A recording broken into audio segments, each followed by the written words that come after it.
Friends, இன்னைக்கு 10 நிமிஷத்துல சிம்பிளான டிஷ் எப்படி செய்யலாம்னு பார்க்கலாம் வாங்க. உப்புமாவுக்கு தேவைப்படுற இன்க்ரீடியன்ஸ் என்னன்னு பார்க்கலாம் வாங்க. 1 ஸ்பூன் உளுந்து, 1 ஸ்பூன் கடலைப்பருப்பு, ஒரு 10 காஞ்ச மிளகா, ஒரு புளி நெல்லிக்காய் சைஸ், கொஞ்சம் ஒரு சிட்டிகை பெருங்காயம், ஒரு கொத்து கருவேப்பிலை, 1 கப்பு நொய், ஒரு நெல்லிக்காய் சைஸ் புளி கரைச்சல். எல்லா பொருளும் இப்போ ரெடியாக இருக்குது. எப்படி செய்யலாம் பார்க்கலாம் வாங்க.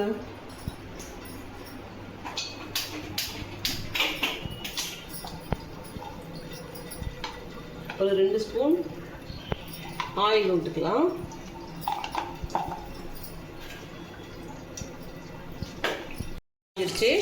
கடுகு சொல்ல மறந்துட்டேன், கடுகு போட்டுக்கலாம்.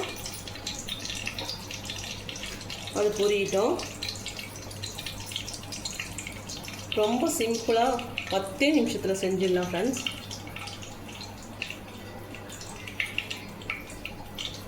இப்போது ஒரு 1/2 ஸ்பூன் சீரகத்தை போட்டுடலாம்.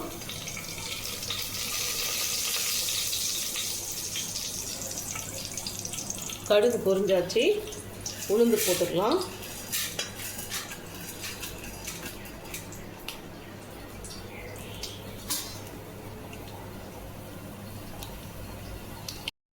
கடலைப்பருப்பு போட்டுக்கலாம். இது பொரிஞ்சு வரட்டும். இப்போ கருவேப்பிலையும் போட்டுக்கலாம். மிளகாவை வந்து கட் பண்ணி தான் போடணும், அப்போ தான் காரம் நல்லா உரைக்கும்.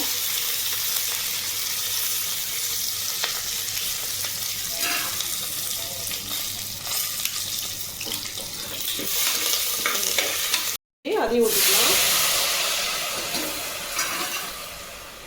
இப்போ நொய் 1 கப்பு ஊற வச்சுட்டு அதையும் போட்டுக்கலாம்.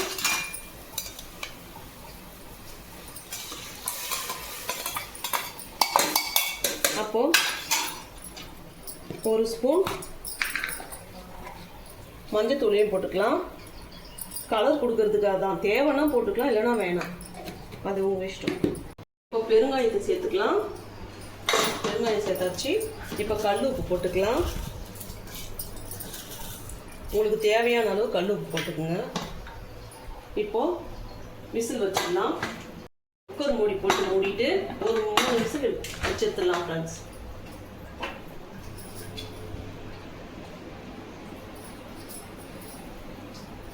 இந்த டிஷ்ஷு வந்து சிம்பிளாக வீட்டில் இருக்கிறத வச்சே பண்ணிக்கலாம். வெஜிடபிள் எதுவும் இல்லைனாலும் பரவாயில்ல, 10 நிமிஷத்தில் ரெடி ஆகிடும்.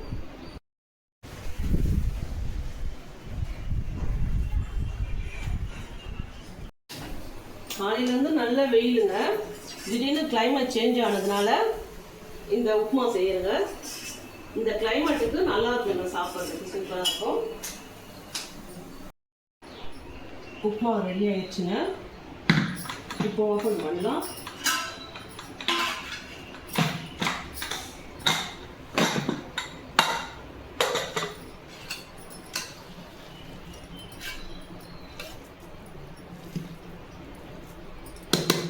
இப்போ ரெடி ஆயிடுச்சுங்க.